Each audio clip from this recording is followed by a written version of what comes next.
Well, thank you. Just want to thank both of y'all for coming in today. Just wanted to go ahead and kind of briefly go over the financial plan just to help direct you and show you what's all included within the document in front of you, and just before you go home and read it amongst yourselves and try and make a sense of it, just try and give you a bit of direction. Um, First couple pages are just our engagement letter as well as table of contents for the plan, and then we move on to the disclaimer, which is a contract between you and our business, just stating that a lot of the economy, we're not fortunate in that we don't know what the economy is going to do, even let's say next month. So a lot of the assumptions in here are based on historical data, because overall you can see that the economy acts in a cyclical nature and that it has its ups and downs, and based on this, you're able to kind of project or assume what's going to happen based on what's previously happened in the economy, as well as just stating that I'm not a lawyer or an insurance broker or CPA. And as I said, I can't do specific things within those fields. Like, I can't do your taxes for you. I also can't establish a trust for you. It's something you have to do with your lawyer. And later on, when we go through the recommendations, we'll be able to specifically see where that comes into play. So that's just for both of us to sign. Next, we just have client profile, just stating some really basic information, like just both your names, your ages, your birth dates, as well as the birth dates and names of your sons, and I'm sorry, your son, your daughter, and your grandson. And then on the next page, we have very short, concise list of your goals, broken down into two categories of needs and wants, based on how high you prioritize them and what really matters to you based on the intake form that y'all filled out. After that, we move on to the assumptions part of the plan, just showing some of the assumptions that are made on both the economy and things like tuition, for instance, like how if you look, your tuition inflation is around 6%, so that's just saying that we theorize that tuition will increase at a rate of about 6% every year, starting from here. And we use all of these types of assumptions on this page to help us plan for the future, because just to give us a better idea of what money and how money is gonna act like or be in the future relative to today. On the next page, the executive summary begins, and you can see this is where this is a general and just a brief breakdown of the entire plan overall, broken out into cash management, education planning, risk management, investment analysis, retirement recommendations, social security analysis, tax, and estate. And this is just my very brief, very concise recommendations within each excuse me, category to help meet the goals that you set forth with me. And let's see, if we go down a couple pages, you can see the cash management portion of the plan. This just shows the very first page is the current financial holdings that y'all both own. Thatcher's 401k, Carol's holdings from her previous marriage, as well as the joint brokers that y'all currently own together, and also your joint cash accounts. The next page after that is a net worth statement, and what this does is just it takes all of your assets on the left, and then you have all your liabilities on the right, and then we take the total amount of your assets and subtract the liabilities to come out with a net worth. And based on everything that you reported to me that you own, you have a net worth of this calculation around $1.6 million. If we go on from here, you can see that cash management. This is like an overall recommendation of what I'd like to see y'all do in order to meet your goals. And the next couple pages are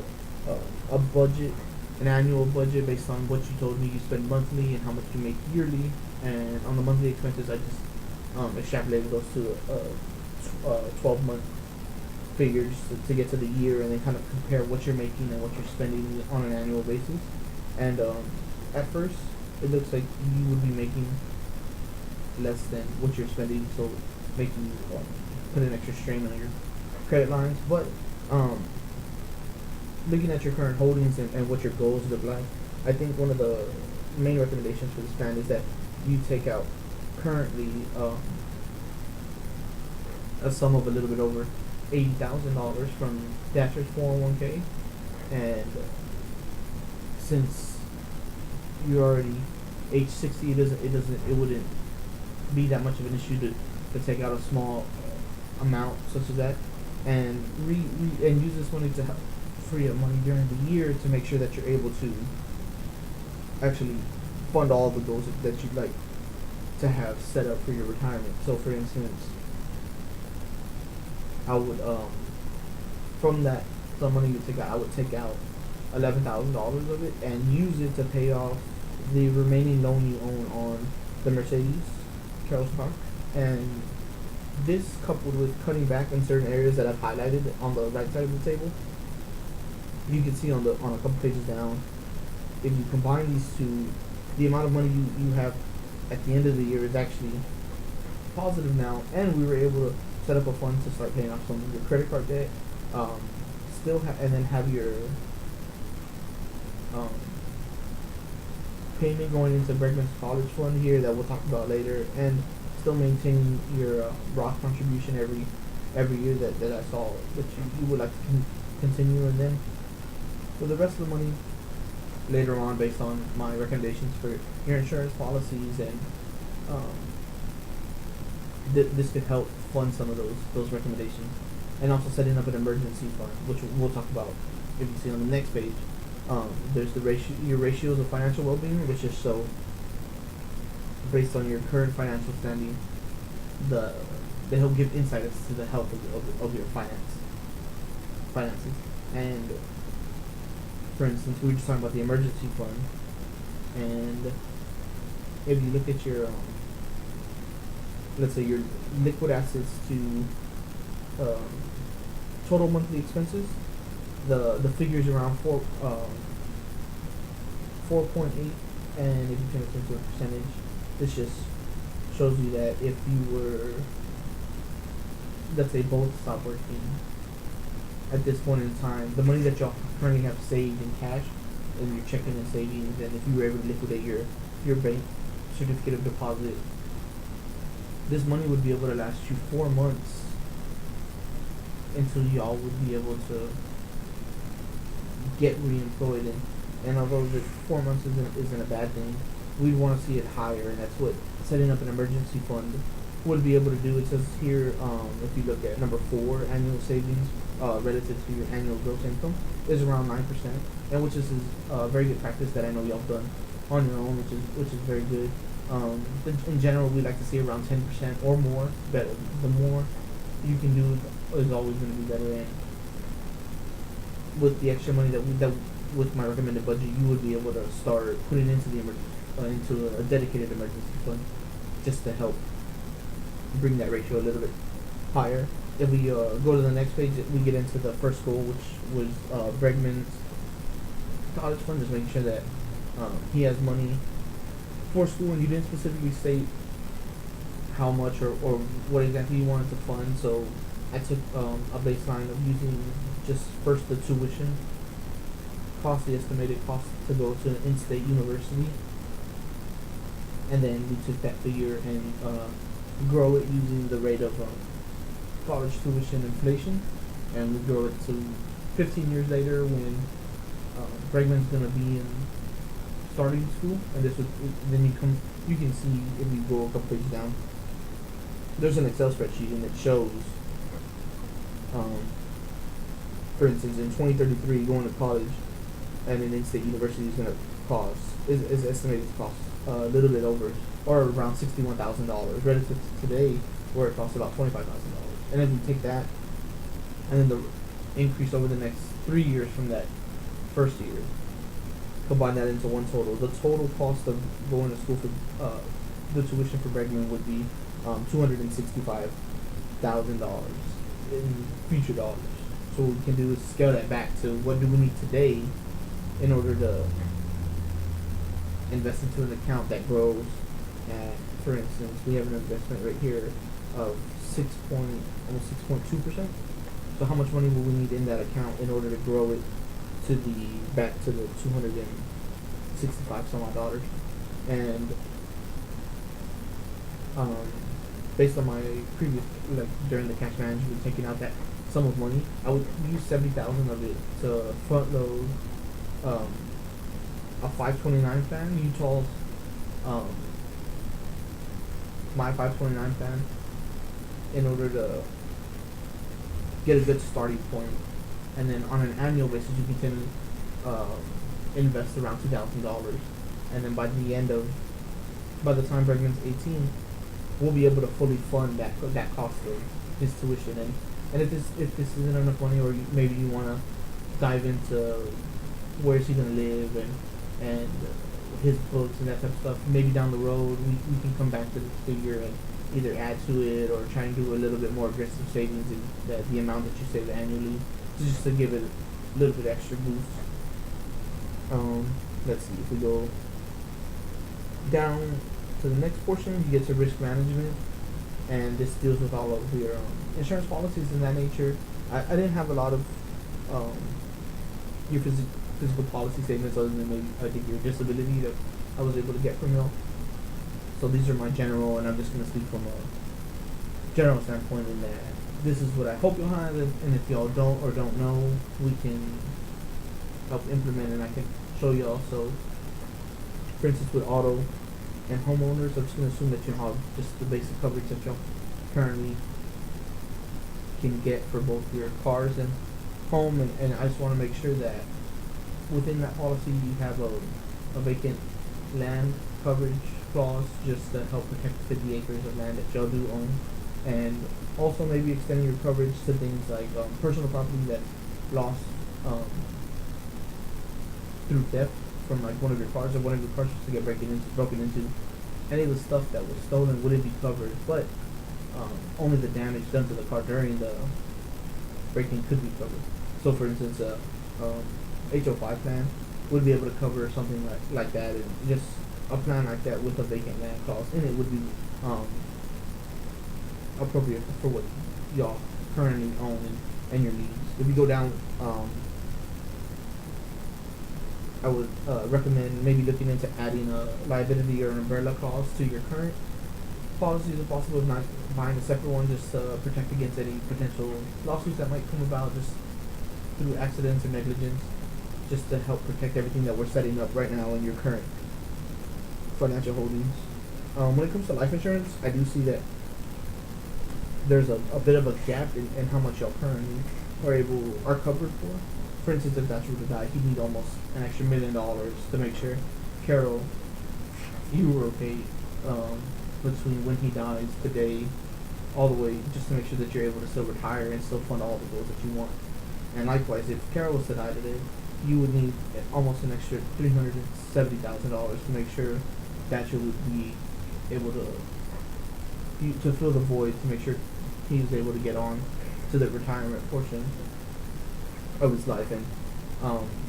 from this, I'd also recommend maybe looking into specific term life insurance policies to just protect things like between here and your retirement, making sure if y'all were to die, Anne would have her care that she needs. Bregman's college fund would be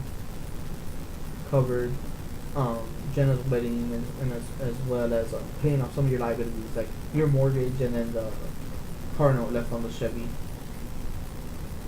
If we go down, we get into our investment policy statement, just again like a contract between you and I, just understanding that I'm not a stockbroker, and also that my overall investment planning philosophy, like for just really trying to focus on maybe not super high rates of return, but very strong overall growth within your funds, and just make sure it's sustainable growth, not just for the first couple of years, and then you just run into issues. So at first you can see how your assets are currently allocated based on the type of assets they are, such as like stocks versus bonds versus mutual funds, and you can see graphical representations of this, and then based on the software we use here, you can see how we would like to reallocate some of those funds. So for instance, you almost had no short-term bonds before. You actually had no short-term bonds currently, but through the software, we're able to see that it'd be very advantageous for y'all to remove a lot of your money from other places and actually reallocate it into short-term bonds based on their return schedules and how long we have